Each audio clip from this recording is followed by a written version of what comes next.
ये आदमी कर क्या रहा है अंदर? बाहर निकलने का नाम ही नहीं ले रहा। सो गया है क्या अंदर? कमाल के लोग, दूसरे के टाइम की तो कोई वैल्यू ही नहीं।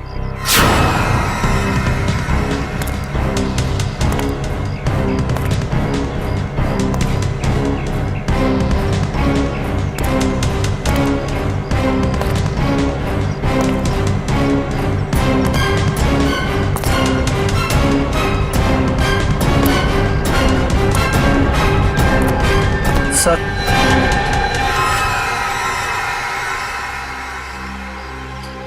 इतना लेट? ये सर्विस है तुम्हारे रिजॉर्ट की? सॉरी सर, आपने कैंची मांगी थी, वो तो नहीं मिली। चाकू लेकर आया, इससे काम हो जाएगा। तो ब्लडी लाउजी पीपल, 10:30 हो गए, मीटिंग्स करनी है, अपॉइंटमेंट्स है, और अंदर ये आदमी बैठ के धरना दे रहा है। सर, आप अंदर नहीं जा सकते सर। हेलो भैया, सुन रहे हैं आप? ओ भाई साहब, जल्दी कीजिए, मुझे लेट हो रहा है। शराफत नाम की भी कोई चीज होती है, घर ही बनाकर बैठ गए हो। इग्नोर करने की भी हद होती है यार। अरे सुनाई दे रहा है कि नहीं आपको कुछ?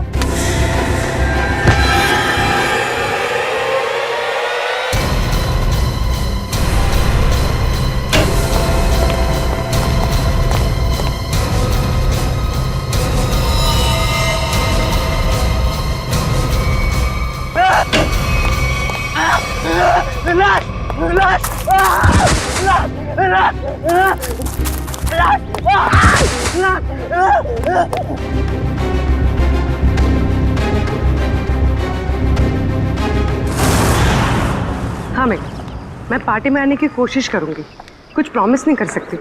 मेरा जॉब ही कुछ ऐसा है यार, कभी भी कुछ भी हो सकता है। ठीक है, चल अब मैं रखती हूँ, बाय। नहीं, बिल्कुल नहीं चलेगा। रात को 1 बजे 2 बजे कोई भी कभी भी आके चले जाएगा। जवान लड़की के घर में रात के टाइम में किसी लड़के का आने का मतलब हम अच्छी तरह से जानते हैं। क्या चल रहा है यहाँ पे? हाँ, और ये रो क्यों रही है? आप इनसे ही पूछिए ना, इसने क्या चाला रखा है यहाँ पे। देखिए मैडम, ये सोसाइटी है और हम सब फैमिली वाले हैं, और ये कैसी कैसी हरकतें करके रखी हैं यहाँ। हरकतें? आपका क्या मतलब है? इसका मतलब ये है कि ये दोनों लड़के रात बिरात इसके घर आते हैं, दरवाजा खटखटाते हैं, शरारत करते हैं। और तुम एक बात कान खोलकर सुन लो, तुम यहाँ से खुद से चली जाओ, नहीं तो हम सब मिलकर तुम्हें जबरदस्ती यहाँ से निकाल देंगे। एक मिनट, शांत हो जाइए आप लोग। कौन है ये लोग? मुझे नहीं मालूम कौन है ये। 2 दिन से मेरी रूम पार्टनर नहीं है, और ये लोग रोज रात को आके मुझे तंग करते, जबकि मैंने इनको कभी देखा भी नहीं है। देख जिया, झूठ मत बोल, तू ही हमें बुलाती है और अब पहचानने से मना कर रही है। हाँ, कसम से हमेशा खुद ही फोन करके बुलाती है हमें। देखो, झूठ मत बोलो, मैं तुम लोगों को नहीं जानती हूँ। पता नहीं ये लोग मुझे क्यों बदनाम कर रहे हैं। देखो, झूठ और सच का फैसला कहीं और जाकर करना, समझी? गुप्ता जी, इस बात का फैसला अब अभी कीजिए आप, और अगर आपसे भी नहीं होता है तो हम सब मिलकर इस लड़की का कमरा खाली कर देंगे। प्लीज सर, ऐसा मत कीजिए। देखो, मैं तुम्हें भाड़े पे घर देने के वक्त कहा था ना, हमारे सोसाइटी का रूल बहुत सख्त है। क्या बोला था ना? बोला। प्लीज सर, इसमें मेरा कोई कसूर नहीं। फिर भी 2 दिन में मेरी रूम पार्टनर आ जाएगी, तब मैं अपना सारा सामान यहाँ से शिफ्ट कर लूंगी। ओके, 2 दिन का टाइम देता हूँ, लेकिन 2 दिन में रूम खाली हो जाना चाहिए, समझी? तुम दोनों भागो यहाँ से। अरे चलो निकलो। ठीक है जिया, ये तूने अच्छा नहीं किया। हाँ। पहले खुद ही हमें बुलाती है और फिर इंसल्ट करती है। कमाल है यार। चल चल। जिया, रूम, अगर तुम बेकसूर हो तो सच सामने आ जाएगा। तुम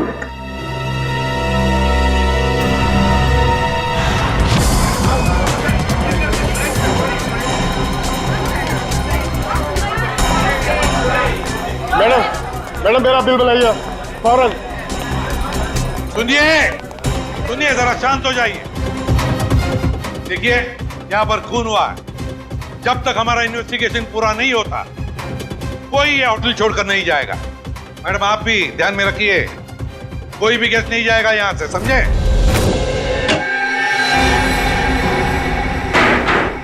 सर बॉडी नहीं है।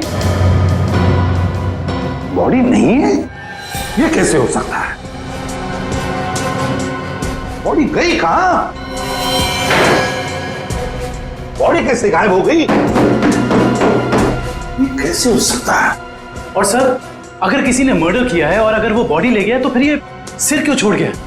वही तो, अगर सिर यहां छोड़ा और लाश कहीं पर लेकर गया तो कोई न कोई निशान तो होने चाहिए था।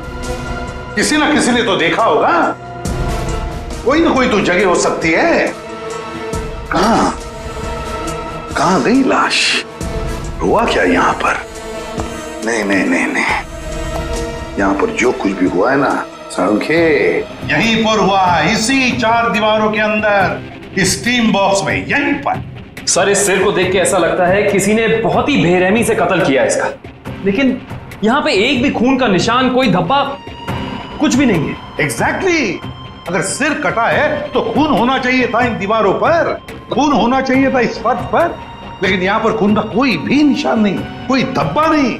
यहाँ देखो, इस बॉक्स में खून का कोई भी निशान नहीं, कोई भी निशान नहीं, ना कोई हथियार का निशान।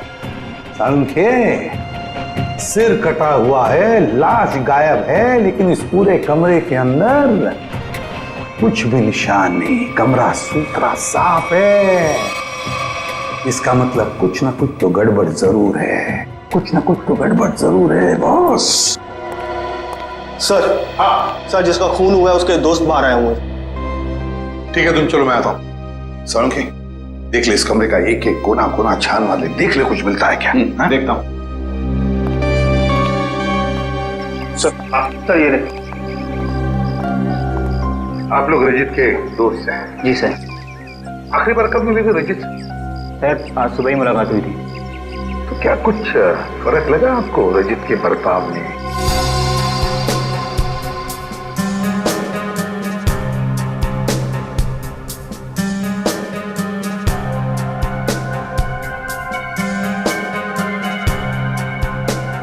सर, ऐसी तो कोई बात नहीं है। इनफैक्ट हम जिम से साथ में ही आ रहे थे, कॉरिडोर में मेरी उससे बात भी हुई, बहुत फ्रेश और बहुत खुश लग रहा था। अरे रजित, कैसी रही तुम्हारी मसाज? हाँ, हल्का महसूस कर रहा हूँ। सेमिनार के लिए आए पर ऐसा लग रहा है वेकेशन के लिए आए हैं। मुझे लग रहा है तुम वाकई में वेकेशंस के लिए ही आए हो। यार, कहीं सेमिनार में सो मत जाना। नहीं, मैं आधे घंटे के लिए स्टीम बात कर लूँ, फिर टॉक्सिन्स भी क्लीन हो जाएंगे और मैं फ्रेश भी लगूंगा। सर, उसके बाद हम दोनों यहाँ स्टीम रूम में आए और वो स्टीम रूम का अटेंडेंट रिकी, सर रिकी ने ही स्टीम रूम तैयार किया था रजित के लिए। Good morning sir. Good morning Ricky. 10 बजे का अपॉइंटमेंट है मेरा। Yes sir. सर, आप साइन कर दीजिए। Thank you sir. आइए सर।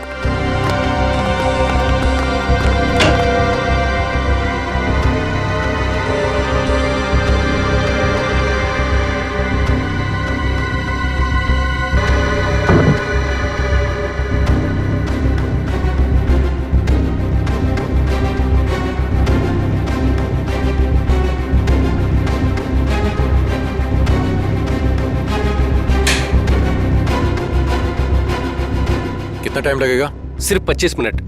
चल रजित, तू एंजॉय कर, ब्रेकफास्ट में मिलते हैं। चल ठीक है, ओके। स्टीम रूम का अटेंडेंट रिकी। रिकी, ये स्टीम रूम का अटेंडेंट रिकी कहाँ है? जरा बुलाओ उसे।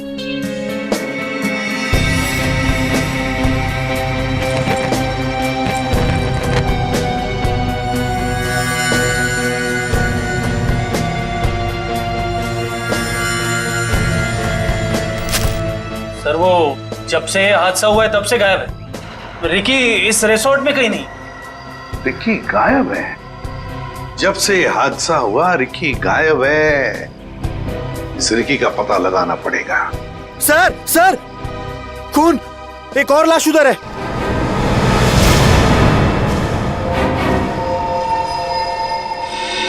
ये हो क्या रहा है आपके होटल में? हाँ, एक सिर मिला है जिसकी लाश गायब और अब ये दूसरा खून। सर मैं तो खुद परेशान हूँ, ये क्या हो रहा है मुझे समझ नहीं आ रहा सर। अब बाहर फेरिए।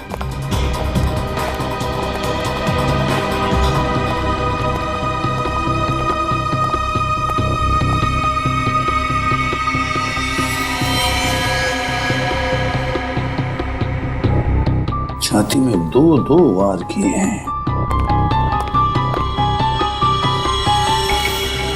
सर काफी गहरा है, पूरी ताकत से वार किया गया। हाँ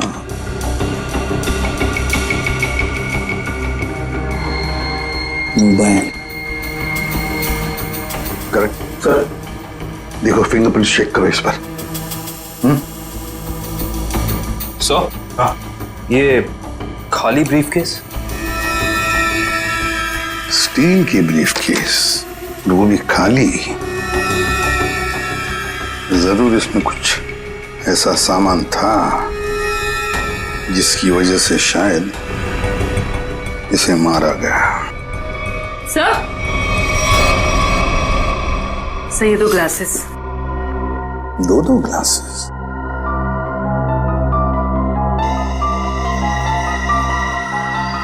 लिपस्टिक वगैरह के तो कोई मार्क नहीं, लेकिन एक बात तो पक्की है कि यहां पर इसे मिलने कोई आया तो था जरूर। कोई ऐसा आदमी जिसे शायद जानता था, जरूर जानता होगा उसे। क्या नाम क्या था इस गेस्ट का? सर विनय नाम था इनका, और यहाँ पे होने वाले सेमिनार के लिए आए थे। विनय, तो इससे मिलने अगर जो भी कोई आया होगा उसका रिकॉर्ड तो हमें रिसेप्शन से मिलेगा ही ना? जी सर।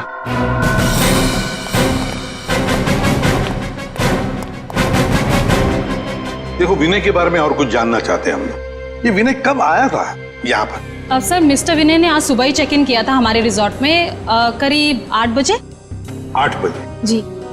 अकेले ही आया था या कोई साथ में भी था उसके? अब नहीं सर, वो अकेले ही थे। उनके रूम में कोई बाहर से विजिटर आया था? नहीं सर, बाहर से तो कोई नहीं आया था, लेकिन उनके सेमिनार से उनके रूम में कोई गया हो तो उसका पता नहीं हमें। अच्छा, विनय के बारे में कुछ खास बात याद आती है तुम्हें? मेरा मतलब है कुछ भी, यू नो।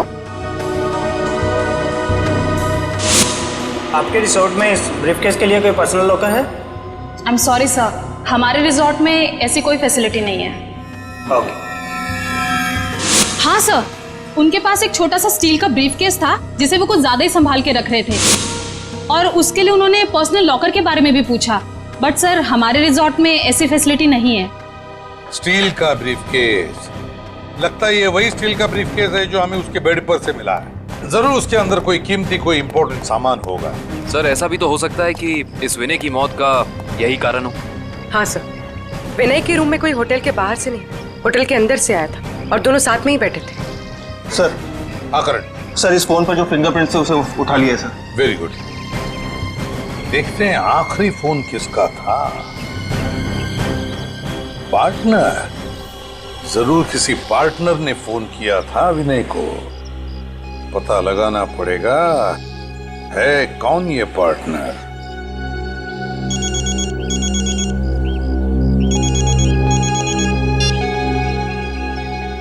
हेलो।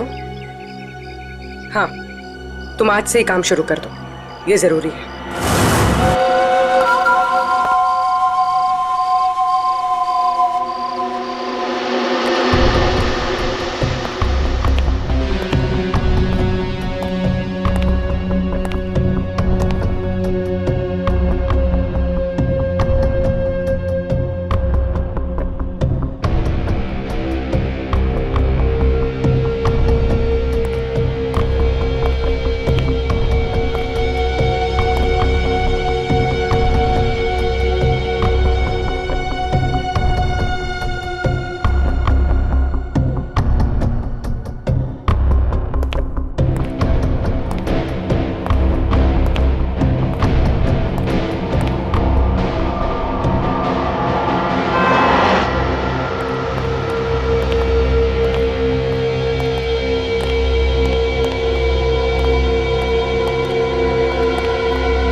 जिया,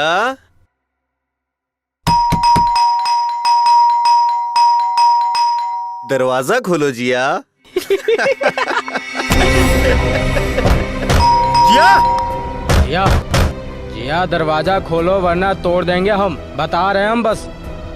ये इन लोगों का रोज का नाटक है। जिया, दरवाजा खोलो जिया। जिया प्लीज दरवाजा खोलो प्लीज, नहीं तो हम तोड़ देंगे दरवाजा, बोल दे रहे हैं हम। जिया, जिया, पुलिस को फोन करते हैं तभी बात समझ में आएगी। जिया, दरवाजा खोलो जिया। जिया,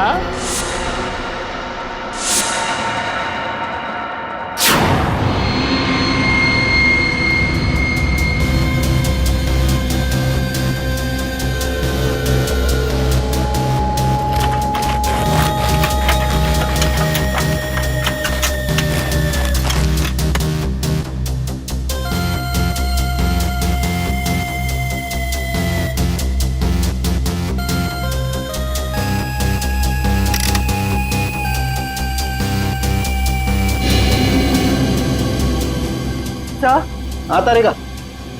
सर इसकी खोपड़ी में एक अजीब बात है। अच्छा,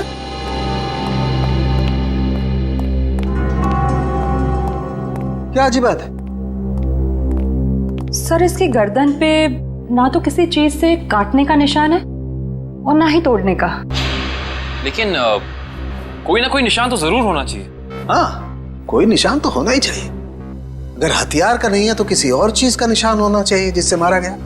और इसकी खोपड़ी का अंदर का हिस्सा बिल्कुल खाली है। ऐसा लगता है जैसे कि सारी चीजें पिघल कर बह गई हो। ऐसा कैसे हो सकता है तारिका? इसके अंदर कोई मोम तो होता नहीं, खून है, मसल्स हैं, टिश्यूज हैं। हाँ, लेकिन ये खोपड़ी बिल्कुल खाली है। अच्छा तारिका, इसकी खोपड़ी में से जो फ्लूइड निकला था, तुम उस फ्लूइड को चेक करो, उसमें जरूर कुछ ना कुछ मिलेगा। सर,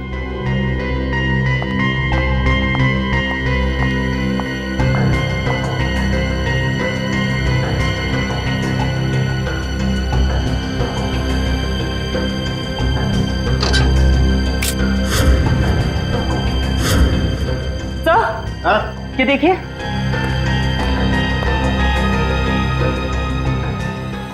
अरे एसिड, इसकी खोपड़ी के अंदर एसिड।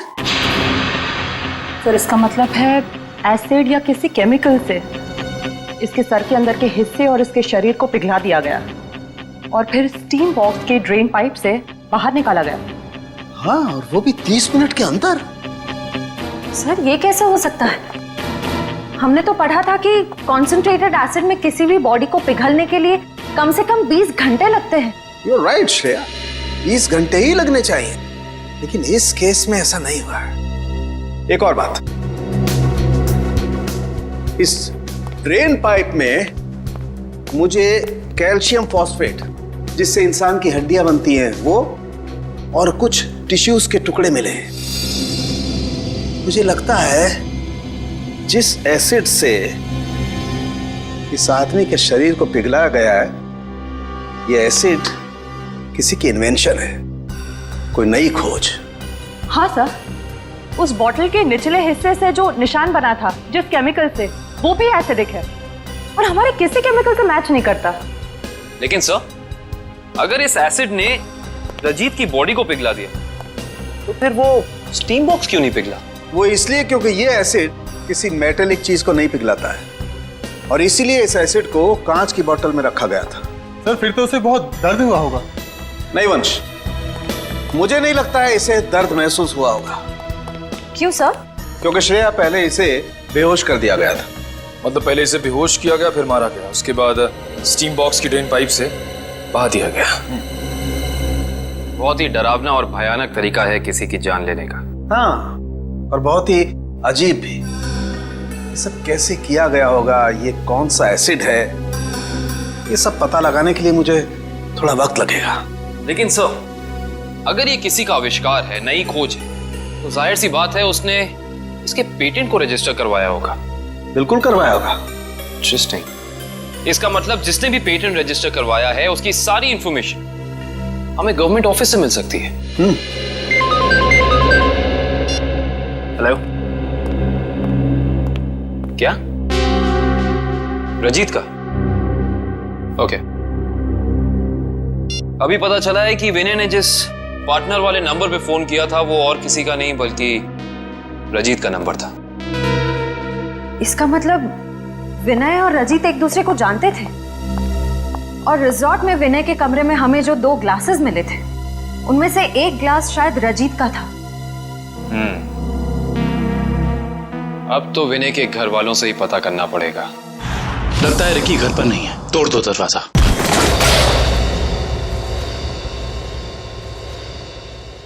चेक करो।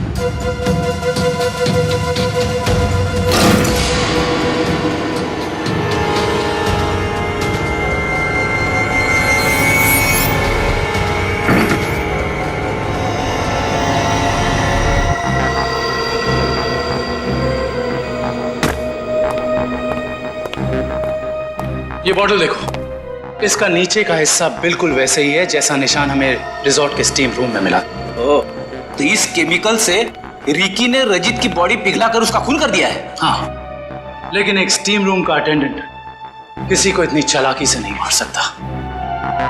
ये उसके दिमाग का काम हो ही नहीं सकता। कोई है जो उससे ये करवा रहा है। कौन करवा सकता है ये सब? इसका जवाब तो रिकी देगा। हाँ, और उसके लिए रिकी का मिलना बहुत जरूरी है। चलो बाहर लोगों से पूछते हैं, शायद उसे जाते हुए किसी ने देखा। एक्सक्यूज मी, आप लोग सब यहीं आसपास रहते हैं? जी जी। ये वो रिकी रहता है यहाँ पे, आप लोग उसे जानते हैं? आज आपने उसे देखा?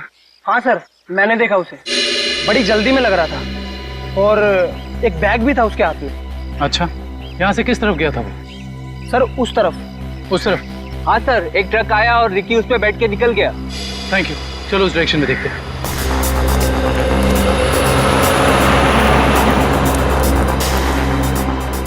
ये देखो, यहाँ पे रेत गिरी है, शायद ट्रक से गिरी होगी। इसका मतलब जिस ट्रक में रिकी गया वो ट्रक बिल्डिंग मटेरियल लेके जा रहा था। यहाँ आसपास कुछ कंस्ट्रक्शन चल रहा है, ढूंढना पड़ेगा।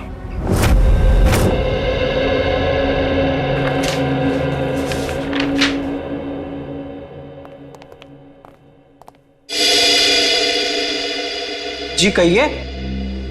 सीआईडी। सीआईडी? जी, पिछले हफ्ते में जितने भी एसिडिक केमिकल्स को पेटेंट कराया गया है उन्हें रजिस्टर करवाने वालों के नाम और पते हमें चाहिए। केमिकल का कोई नाम भी तो होगा। आप वो फाइल हमें दे दीजिए, हम खुद ढूंढ देंगे। ठीक है।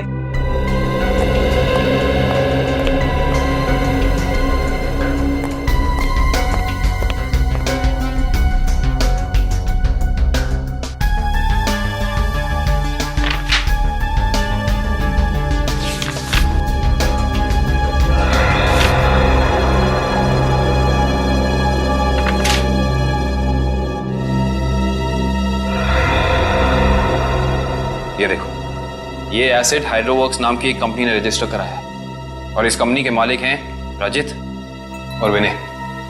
इसलिए विनय के सेल फोन पे रजित का नंबर पार्टनर के नाम से सेव था। रजित अपने खोज से मरा और उसका पार्टनर विनय एक बंद कमरे में मरा हुआ मिला। इंटरेस्टिंग। ये केस तो और भी ज्यादा उलझता जा रहा है। नैना जी, हमें भी बहुत दुख है विनय की मौत का। हम आपका ज्यादा वक्त नहीं लेंगे। हाँ, लेकिन आपसे थोड़ी जानकारी चाहिए हमें। मुझे तो अभी भी समझ नहीं आ रहा कि विनय से किसी की क्या दुश्मनी हो सकती है। बेहद शरीफ और मिलनसार इंसान थे मेरे विनय। अच्छा, ऐसा कोई हादसा या कभी उनकी किसी के साथ कोई तू-तू मैं हुई हो या कोई दुश्मनी? अब कुछ याद है आपको? दुश्मनी तो कोई नहीं थी, पर हाँ कुछ दिनों से उन्हें कुछ धमकी भरे फोन जरूर आ रहे थे। धमकी? कौन थे ये लोग? मालूम नहीं, पर मैंने बहुत समझाया उन्हें कि उन्हें जाके पुलिस में कंप्लेन कर देनी चाहिए, पर उन्होंने मेरी एक ना सुनी। कहते रहे कि कोई मजाक कर रहा होगा, सीरियसली लिया ही नहीं इस बात को। नैना जी, आप हमें हाइड्रो वर्क्स के बारे में क्या बता सकती हैं? हमारी इंफॉर्मेशन के हिसाब से विनय और रजीत दोनों पार्टनर्स थे और इन दोनों ने मिलकर एक बहुत ही खास केमिकल की खोज की थी। देखिए, मैं बस इतना जानती हूँ कि वो दोनों साथ में काम कर रहे थे, बस। देखिए नैना जी, उसी केमिकल का इस्तेमाल करके पहले किसी ने रजीत को और फिर विनय को मार डाला। ऐसा कैसे हो सकता है? वो केमिकल तो विनय अपने साथ लेकर जाने वाले थे, एक ब्रीफकेस में। उन्हें सेमिनार में कुछ पेपर सबमिट करने थे और वहीं उन्हें रजत से भी मिलना था।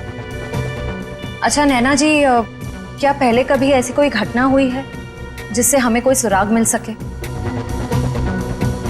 ऐसा कुछ खास तो नहीं, पर हाँ कॉलेज के दिनों में जब वो जूनियर कॉलेज में पढ़ते थे तब कुछ तो केस हुआ था जिसकी वजह से उन्हें कॉलेज से रेस्ट्रिकेट कर दिया गया था। अच्छा, वो केस क्या था, कुछ उसके बारे में पता है आपको?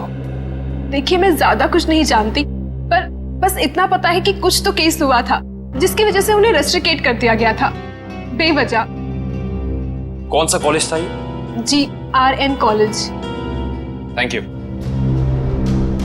विनय और रजीत के खून का इस कॉलेज की घटना से क्या संबंध है, पता करना पड़ेगा।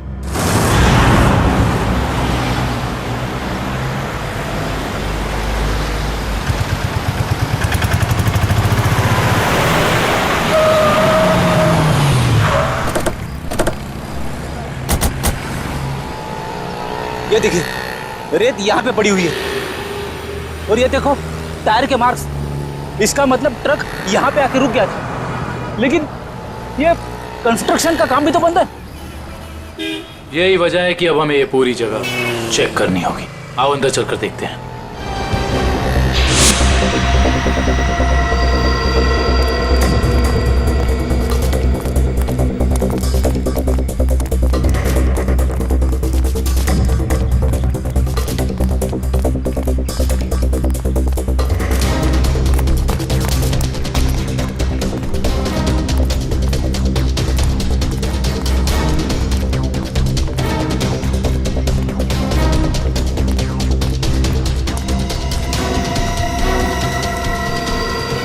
सर, रिकी यहाँ पे है।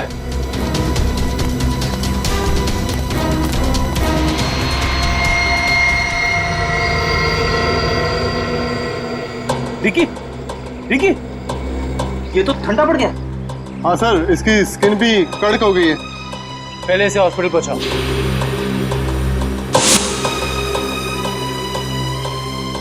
इशिता, एम्बुलेंस बुलाओ।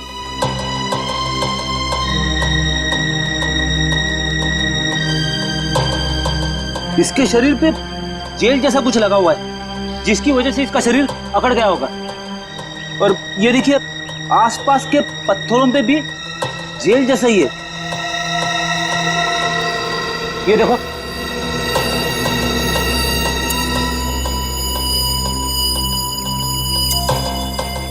ये जेल क्या है इसके बारे में तो पता करना होगा। इन टुकड़ों को लैब ले चलो।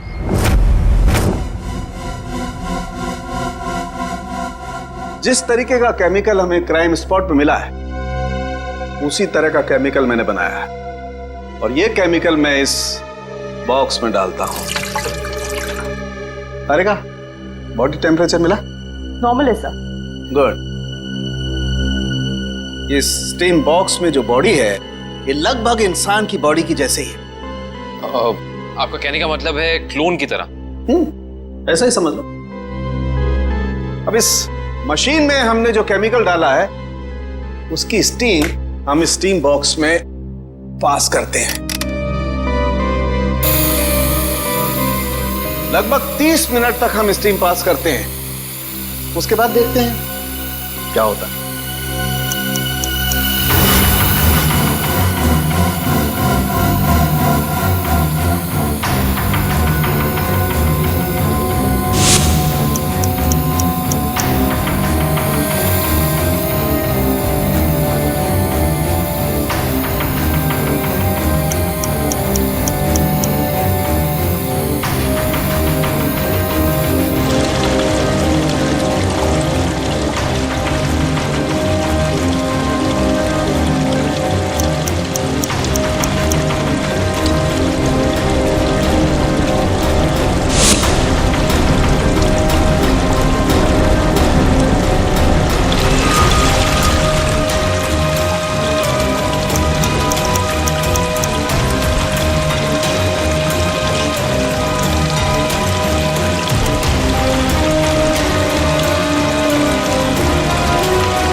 30 मिनट में पूरी बॉडी डिसॉल्व हो गई।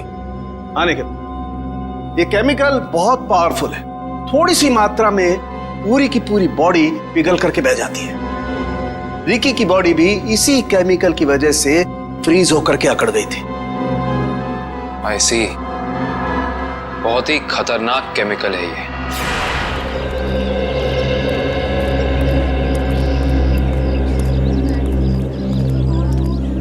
एक्सक्यूज मी, हम लोग सीआईडी से 2005 के केस के सिलसिले में आपसे थोड़ी पूछताछ करनी थी। 2005? ये तो बहुत पुराना केस है, लगभग 9 साल पुराना। आप रमेश जी से पूछिए, वो यहाँ के सीनियर हैं। Thank you. रमेश जी, हम लोग सीआईडी से 2005 में एक घटना हुई थी जिसमें रजित और विनय का नाम आया था।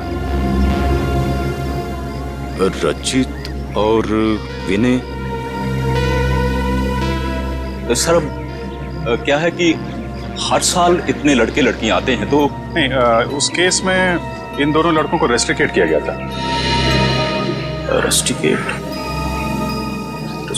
अरे हाँ, याद आया। उस साल कॉलेज के एक स्टूडेंट की मौत हो गई थी और इन दोनों लड़कों का नाम भी उस केस से जुड़ गया था। काफी बवाल हुआ था। ये स्टूडेंट कौन था और उसकी मौत कैसे हुई? मैडम, बहुत अजीब तरीके से हुई थी। ये किस्सा लेबोरेटरी में हुआ था।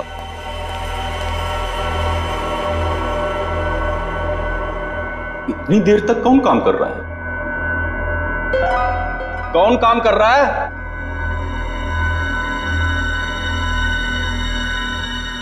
अरे भाई, खोगे का काम में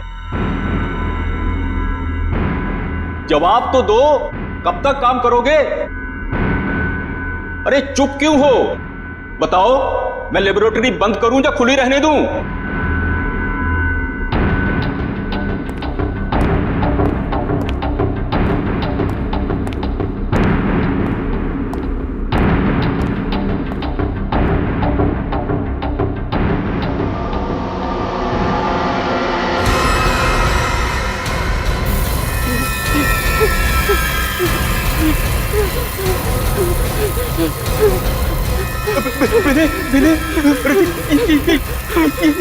ये देखो संपत को क्या हो रहा है?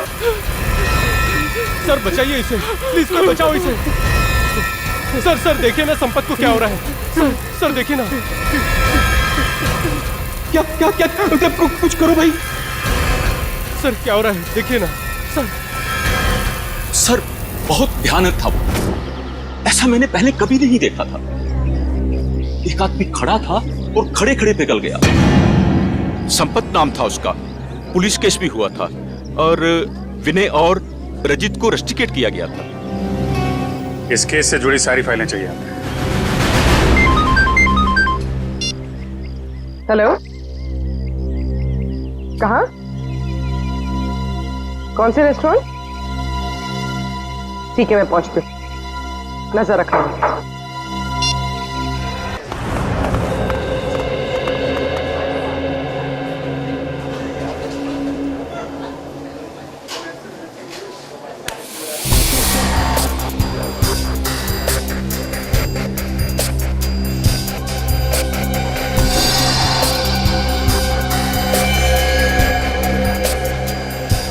मजा तो आता है यार। अरे काहे का मजा यार? पता है, रात को जैसे ही जाते हैं ना उसके घर के सामने, तभी चौकीदारों को पटाना पड़ता है।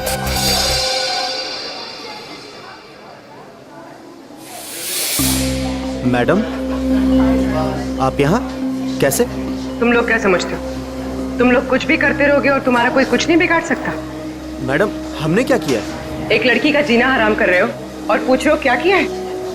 टेढ़ी बात करोगे ना तो सीधा करना हमें आता है। क्यों कर रहे हो ऐसा? मैम, हम खुद नहीं गए उसके घर, वो खुद ही हमें बुलाती थी। हम पहले भी बता चुके हैं मैम आपको। और मैडम, आपको जानना ही है तो आप जिया से बात करो ना, वो क्यों बुलाती है हमें? वो झूठ नहीं बोलती है सर, हम सच बोल रहे हैं सर, हमारा यकीन कीजिए प्लीज। हाँ जानता हूँ, राजा हरिश्चंद्र के चेले हो ना तुम लोग। देखो, लास्ट चांस करो, सच सच बताओ, उस लड़की को क्यों परेशान कर रहे हो? और अगर सीआईडी का तरीका अपनाऊंगी ना तो तोते की तरह बोलना शुरू कर दोगे।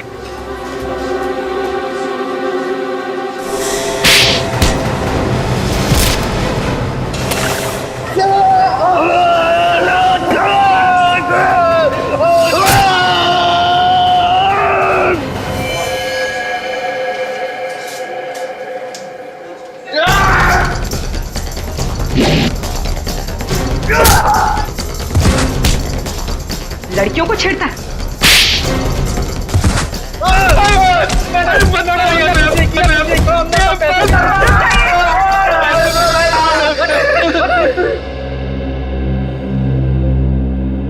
किसके कहने पे किया ये सब? एक्सपेरिमेंट हो रहा था साइंस लैब में 2005 में और बेस्ट इन्वेंशन करने वाले को स्कॉलरशिप मिल रही थी। ये जो स्टूडेंट पिघल के मर गया था संपत, इसने एक स्पेशल एनेस्थीसिया बनाया था बेहोश करने की दवा, जो किसी भी मसल को 5 मिनट के लिए फ्रीज कर सकती थी। और ये रजित और विनय, इन्होंने एक ऐसा केमिकल बनाया था जो किसी भी चीज को 30 मिनट के अंदर पिघला सकती थी। सर ये देखिए।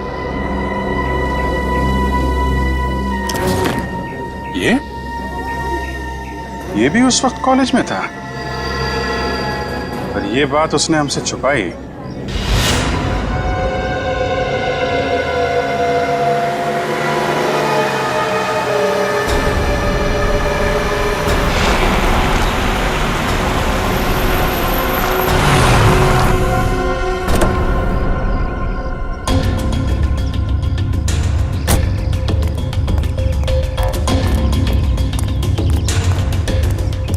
पैसे लिए?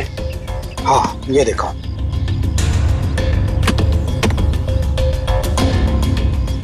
अब खुश?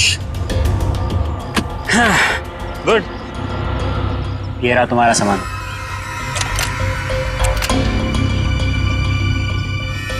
तो ये है दुनिया का सबसे बड़ा आविष्कार जो अब मेरा होगा। बिल्कुल तुम्हारा है। Thank you. वेलकम।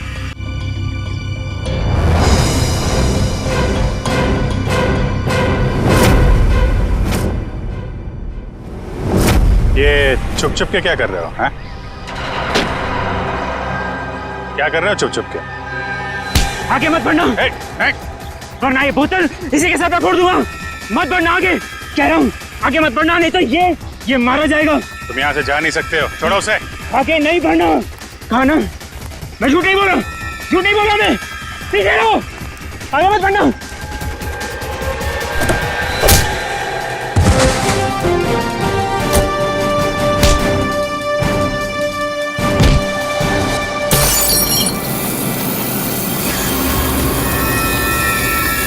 क्रिश्चियन, मंच, हॉस्पिटल लेकर आओ जल्दी।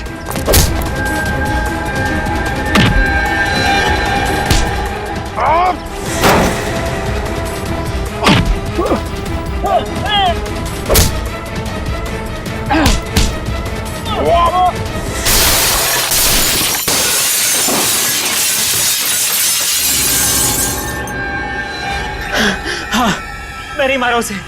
विनय और रजित के केमिकल का इस्तेमाल करके मैंने संपत को लैब में मार डाला। अरे तेन, तुम यहाँ क्या कर रहे हो?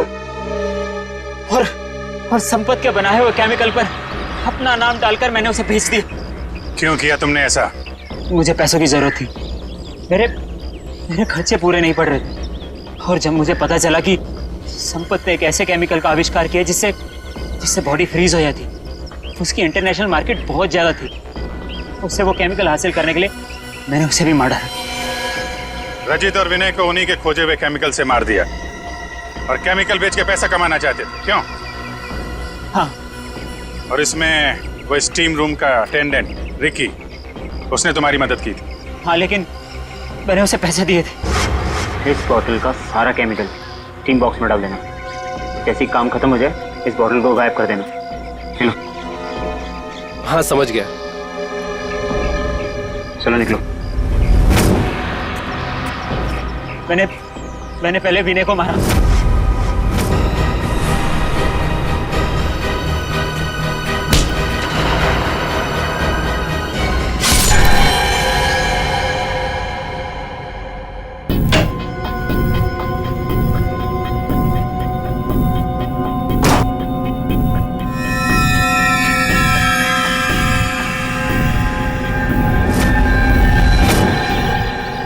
फिर रिकी की मदद से मैंने रजित को खत्म कर दिया।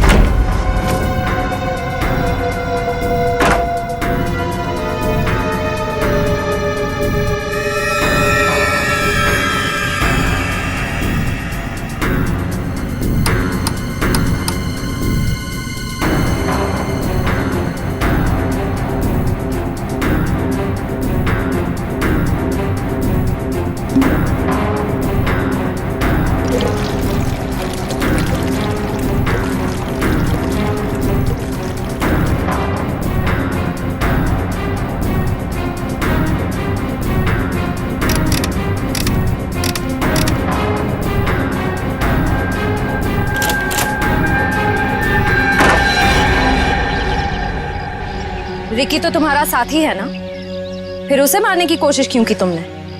रिकी मुझे ब्लैकमेल कर रहा था। मैं सोच रहा हूँ कि जुबान भी कितनी कीमती चीज है, अगर फिसल जाए तो करोड़ों का नुकसान करा दे, इज्जत गवा दे, फांसी चढ़वा दे। मतलब? वो केमिकल की बोतल मेरे सीने में 2 मर्डर्स के राज बहुत ज्यादा है। जुबान जेल नहीं पाएगी, वजन तो करना ही पड़ेगा। लो पैसे पकड़ो और अपना मुंह बंद रखो, समझे? उसी केमिकल से मुझे डरा रहा था। क्या करता? जरूरत थी और मजबूरी। Shut up! समाज की भलाई के लिए की गई खोज का गलत इस्तेमाल किया है तुमने। 3 खून किए हैं। तुम जैसे लोगों के लिए कानून ने भी एक खोज की है, फांसी। आप लोगों को जरा सा भी एहसास नहीं हुआ कि आप लोग सब मिलकर एक अकेली लड़की के साथ इतनी नाइंसाफी कर रहे थे? कोई इस तरह से परेशान करता है किसी को? बोलिए। सॉरी मैडम, ये रमेश जी को अपना फ्लैट बेचना था और उन्हें अच्छा बायर भी मिल गया था, इसीलिए सब। और मैडम, जिया घर खाली करना भी नहीं चाह रही थी और उसके लीज एग्रीमेंट को खत्म होने में अभी टाइम था।